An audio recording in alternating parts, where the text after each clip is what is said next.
Hey everybody, this is TJR. Over the weekend, the Fleet Foxes surprised us all by dropping a new album entitled Shore. Shore has also been simultaneously released with an album-length Super 16mm landscape film captured and edited in Washington State by filmmaker, hopefully I say this correctly, Kirsty John Werderell. If I've said that incorrectly, my apologies. You can stream the entire album on all the legal streaming services, and you can stream the film with the album on the band's YouTube channel. The actual physical release won't be available till later next year. We'll get to that in a moment. This is not going to be an in-depth review. This is just my initial thoughts from having listened to the album now since it was released on Friday. And we're finally aligning more than maybe I can choose.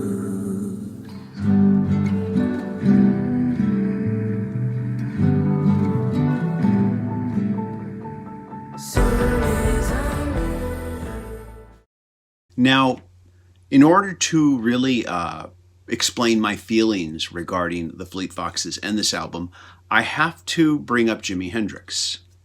When I first heard the Fleet Foxes' 2008 self-titled debut, I have to admit, I knew there was talent there, but just the music itself wasn't really connecting with me like I felt it should. However, though, when I heard their follow-up album, The Helplessness Blues from 2011, I was immediately struck by this album. In my review, I said I was in love with every single sonic moment of this album, and I compared the Fleet Foxes to Jimi Hendrix. Not in that they were musically the same, they're musically quite different, but in the same way that I felt like when you listen to Jimi Hendrix, it feels like you're listening to music coming from another universe.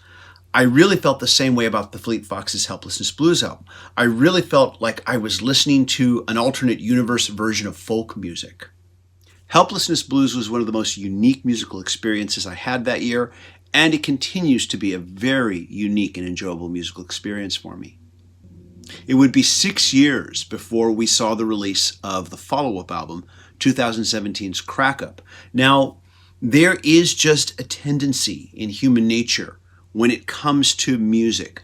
When we discover a band or an artist that we really like and we love their album, we want to hear more of it, of course. We basically want a repeat of that album. It's just human nature.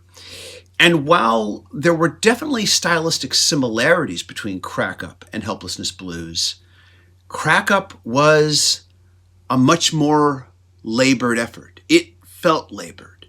It was darker. It was more intense, and it also required a deeper commitment from the listener as you listened to it. Now, I liked the album. I gave it a really good review. You can check out my review. It's still on this channel. But it was not the album I was expecting.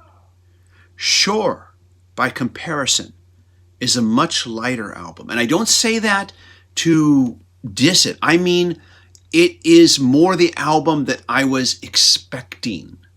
In Shore, there is this stronger sense of joy that I hear when I listen to it.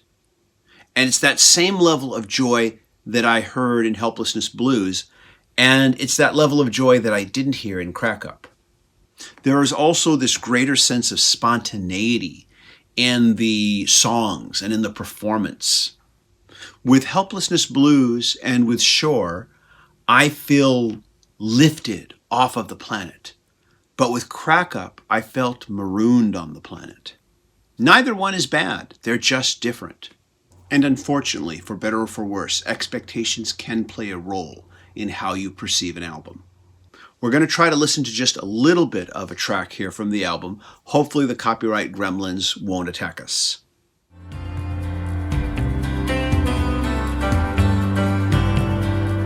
First sight of the first good morning since you've been out of town. First time any violet omens don't shadow me around. So you want part of the great white tide. I'm going to read a quote now from Fleet Foxes' Robin Pecknold, his thoughts on the album. Shore feels like a relief, like you'd feel when your feet finally hit sand after getting caught in a riptide. It's a celebration of life in the face of death, honoring our lost musical heroes, from David Berman to John Prine to Judy Sill to Bill Withers, embracing the joy and solace they brought to our lives and honoring their memory. Shore is an object levitating between the magnetic fields of the past and the future.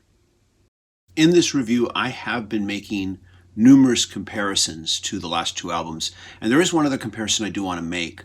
Something that both the Helplessness Blues and Crack Up have in common is there is a sense of earthiness to the production. By comparison, Shore's production sounds much more polished. Now, don't get me wrong, this is not Katy Perry by any stretch of the imagination, but there is definitely more polished quality to the production, and therefore this might make Shore a much more accessible album to mainstream audiences. And now I just want to read a quote to you. This is off the Fleet Foxes YouTube channel page, where you can stream the album-length film and the album. If 2020 is a hurricane, this album is the eye of it. Perfect tranquility inside the storm. I have to admit, that pretty much sums it up for me. So let's talk about the actual physical release. The album will be released on both CD and vinyl on February 5th next year. It will be available on both standard black vinyl as a 2-vinyl disc set and as Ocean Blue Swirl vinyl, also as a 2-disc set. Also, if you go to the artist's website, there is no difference in price between the black 2-vinyl set and the Ocean Blue Swirl 2-vinyl set. So have you listened to this album yet? What are your thoughts? Are you going to listen to it now?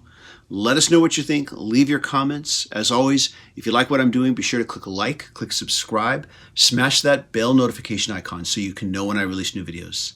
Everybody, thank you so much for watching. Take care, and I hope you all stay safe and healthy. Bye-bye.